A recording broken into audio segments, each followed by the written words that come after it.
पूर्वी मस्जिदीवरील भोंगे काढण्यासाठी विविध हनुमान मंदिरात मोठ्याने हनुमान चालीसा म्हटली गेली होती आणि याच प्रकरणावरती प्रचंड राजकीय तणाव देखील आणण्यात आला होता। आता असंच काहीसं प्रकरण दादर मधून समोर येतंय। दादर पूर्व येथे असलेले 80 वर्ष जुनं हनुमान मंदिर आता तुटणार आहे अशी माहिती समोर आली। या बातमीने सध्या राजकीय वातावरण सुद्धा तापलंय।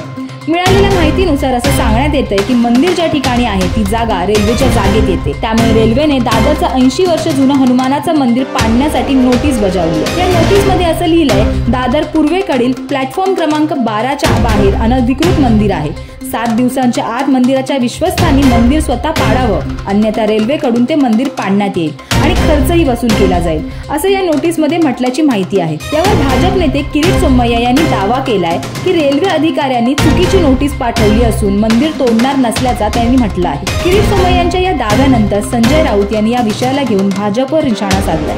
संजय राऊत यांनी त्यांच्या प्रतिक्रियेत नक्की काय म्हटलंय ते आपण पाहूयात। आज जे मंदिर आहे दादर रेल्वे स्टेशन प्लॅटफॉर्म क्रमांक 12 जे 80 वर्षापूर्वी हमालाने बांधलं, तेव्हा कोणत्या अडचणी आल्या नाही। हमाला म्हणजे मजुरांचा देव आहे हनुमान तिकडे। आज संध्याकाळी 4:30 ते 5च्या दरम्यान तिथे स्वतः आदित्य ठाकरे शिवसेना नेते, स्थानिक आमदार महेश सावंत आणि हजारो शिवसैनिक हमाला बांधलं त्या महाआरतीला सामील झाले। भारतीय जनता पक्षाची इच्छा असेल हिंदू म्हणून तर यावं, त्यांच्या हातामध्ये गदा आणि घंटा देऊ, यावं ना घंटा वाजवायला। त्याला घंटा हिंदुत्व कळतंय?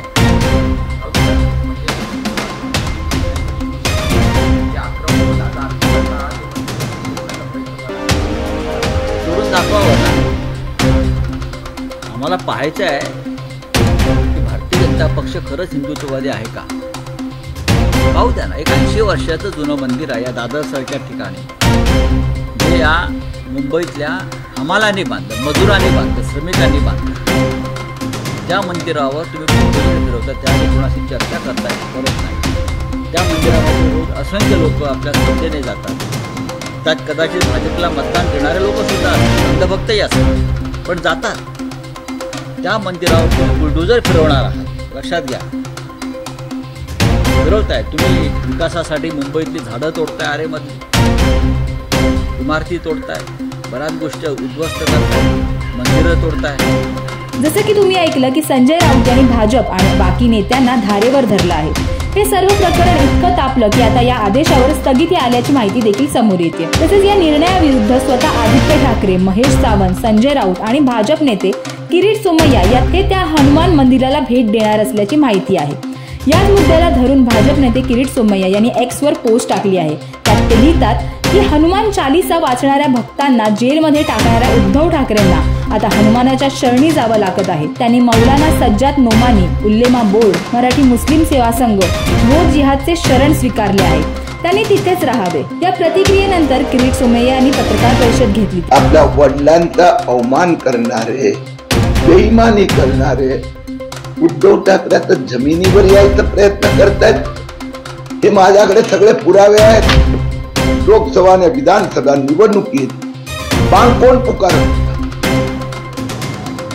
मस्जिद की एफएटा डबल करण्याची घोषणा तर उद्धव ठाकरे आणि अरविंद सावंत करत होते। ते उलेमा बोर्ड त्यांची निवेदन उद्धव ठाकरेंनी घेतली। मुस्लिम मराठी सेवा संघ उद्धव ठाकरेंनी चहा पाजला आणि जाऊन मुस्लिम वक्त्यांमध्ये वोट जिहादचं आवाहन उद्धव ठाकरेंनी केलं।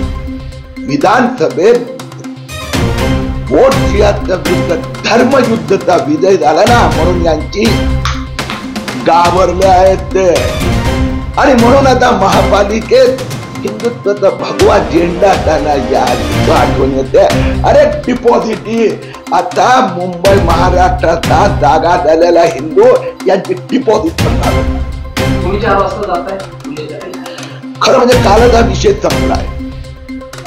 त्यांना पण रेल्वेने सांगितलं अधिकाऱ्याने कि नीचे के अधिकारी ने टेक्निकल नोटिस दीजिए, कोई तोड़ने वाले है नहीं। पण त्यांना आता भीती वाटते, परत हिंदुत्वाचं गाणं रेकॉर्ड सुरू करायची आहे। रेल्वे अधिकाऱ्यांनी मला काल स्पष्टपणे सांगितलं कि हम आज क्लेरिफिकेशन इश्यू करने जा रहे हैं, कोणतंही मंदिर तोडण्याचा प्रश्नच उद्भवत नाही।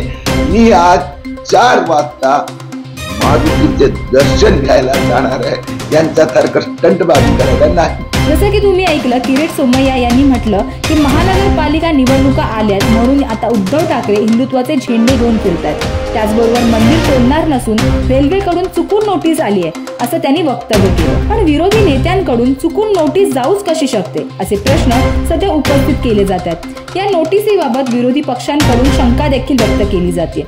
मंदिर तोडण्याचा विषय हे राजकारणाला वेगळं वळण देणारा विषय होता की खरंच चुकून नोटीस गेली होती? यावर तुमचं काय मत आहे ते आम्हाला कमेंट करून नक्की कळवा आणि अशाच बातम्यांसाठी पाहत रहा MB लाईव्ह मराठी।